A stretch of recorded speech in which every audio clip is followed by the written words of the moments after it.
घटना झालेली एक शाळेमधून मला कॉल आलेला होता. एका 8 वर्षाच्या मुलीवर ॲब्यूज झालेला होता, अत्याचार झालेला होता. 7 ते 8 वर्षाची मुलगी होती आणि मग करणारे जी मुलं होती शाळेमधले 2 मोठेच मुलं होते, म्हणजे 12 वर्षाचा आणि 13 वर्षाचा. आणि मग ती पोलिसांच्या माध्यमातून आमच्याकडे बातमी आली की असं घटना झालेली आहेत. आम्ही व्हिजिट केली, काउन्सिलिंग करण्याचा प्रयत्न केला त्या मुलांना.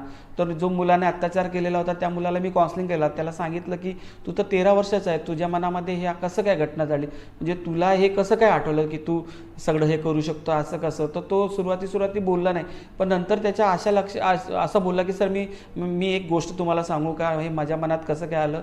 तो बोला, म्हटलं बेटा तू बोल काय.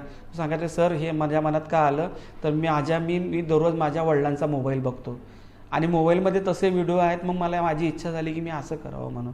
तर आपण म्हणजे कुठपर्यंत मर्यादा, म्हणजे आईवडिलांनी पण एक मर्यादापर्यंत मोबाईल मुलांना कसं द्यावं किंवा मोबाईलचा उपयोग कितपत चांगल्या प्रमाणे करू शकतात हे सध्या मोबाईलनी सगळ्यांनी बघावं.